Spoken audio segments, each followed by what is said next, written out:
Dr. Jonathan Newman.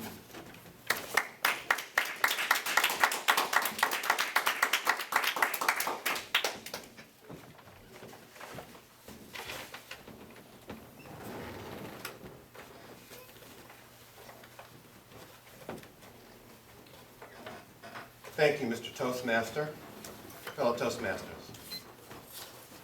Today, I would like to tell you a doctor story. Now, I've been a doctor for over 25 years, and I've interacted with thousands of patients. There are so many stories that I could tell you today. However, there's one story that stands out in my mind, head and shoulders above all others.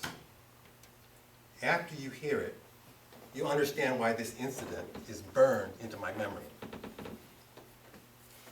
The story I'm going to tell you today is about the day one of my patients was set on fire. That's right, you heard me. One of my patients was set on fire in the hospital. This is a true story. This is not a tall tale. This story is documented in this New York newspaper article.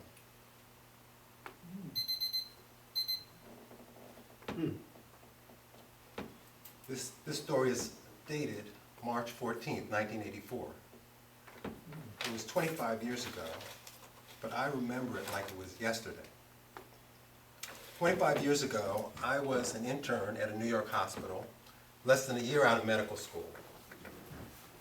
I remember the day very well. It was a cold March morning, and I was walking to work, and suddenly I saw something that made me feel like I was not going to have a good day. I was passing a bus stop and a bus stop shelter, and suddenly a bird flew past my face and then crashed head first in the side wall of the shelter. Then it dropped lifelessly to my feet. Now, I'm not superstitious, but whether you are or not, you have to agree that was not a good sign.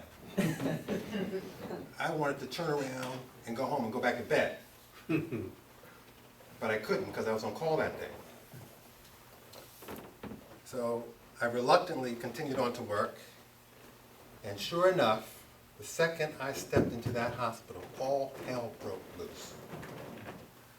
Right away, the code blue cardiac arrest alarm started going off. It must have gone off every hour that day, which is highly unusual. My pager was going off every 5 minutes. Patients were falling out of bed. We had a record number of admissions to the hospital that day. And on top of all of that, I had to deal with Mr. Torres. Mr. Torres was an unfortunate man who had AIDS and a brain tumor. Because of his condition, he was very confused, and he was running up and down the hall naked and pulling out his IV line, bleeding all over the place. We couldn't let this happen. He was a danger to himself and other patients, so we had to tie him in bed in restraints.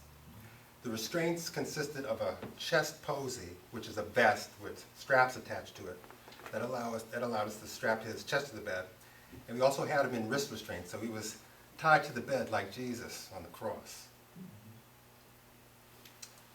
So, this crazy day continued. I was running around the hospital all day like a maniac. I didn't get a chance to sit down until 3 in the morning. And I remember it's 3 in the morning, I'm sitting at the nurse's station, and I turn to one of the nurses and say, you know, this has been the worst day of my life. I can't imagine anything worse happening to me today. Not soon after those words came out of my mouth, I heard one of the nurses down the hall screaming, "There's a fire in the room." So we rushed down the hall to Mr. Torres' room, and I'm horrified by what I see. Mr. Torres is on fire from the waist up. His chest, arms, and neck are in flames. I rush into the room and I grab a bedpan. I start vigorously patting him down to smother the fire.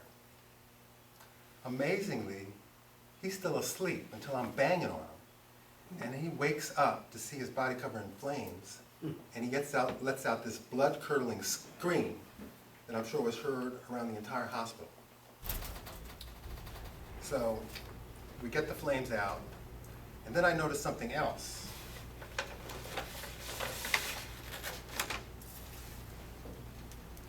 A tube from a blood pressure cuff that was attached to the wall is wrapped around his neck multiple times. I pull the tube from around his neck, and then we start cutting the restraints off. And as the smoke clears, I feel this terrible smell, this unmistakable, indescribable, and unforgettable smell of burnt flesh. We cut the restraints off, and then I asked him, Mr. Torres, how did this happen? How'd you do this? And then I think about how his hands were tied to the bed, how his body, but nothing else in the room was on fire, and how this tube was wrapped around his neck. I'm suddenly struck by this chilling realization that someone tried to kill this man. So I turn to the nurse and say, call security quick. So security comes, and then the police come about an hour later, and they take our statements, they do a crime scene investigation. As you can imagine, this story was big news in the hospital and the local media. My phone was ringing off the hook every day for the next week. Finally, after about 2 weeks, things quieted down, and I was able to get back to my routine. Then I got this call from the head of security summoning me to the security office. So I go to the office, and the chief of security tells me that the chief detective of the New York City Police Department wanted to talk to me.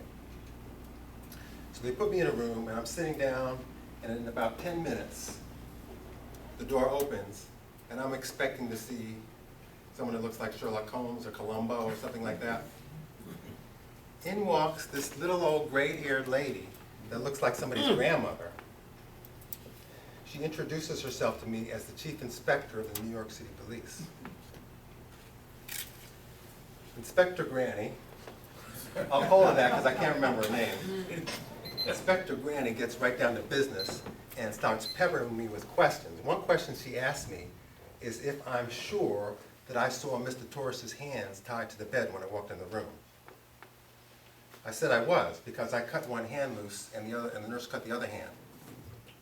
She then says to me that when she went to a patient's room and stood at a bedside, she was only able to see the hand on the side she was standing and not the hand on the other side of the bed. She was implying that maybe I was mistaken on what I saw. I told her that I know what I saw. She leaves the room and comes back in about 10 minutes, and then she says something to me that I found very distressing. She says to me that their investigation is complete, and it's her opinion, along with the other detectives, that Mr. Torres set himself on fire in a suicide attempt.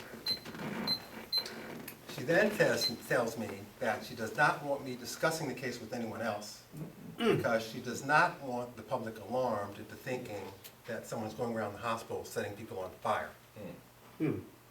I told her that I did not agree with that. I wanted to tell her, are you crazy? But you can't say that to someone who has a gun. So I quickly realized that they had made up their minds and the case was closed. Mr. Torres lived for another 6 months and he finally died of infections. What happened to him that night is a true unsolved mystery. To this day, I'm not sure what bothers me the most about this case, the fact that the person who committed this crime is still walking the streets, or that the police refuse to investigate the case any further. For the rest of my life, I will never forget the day my patient was set on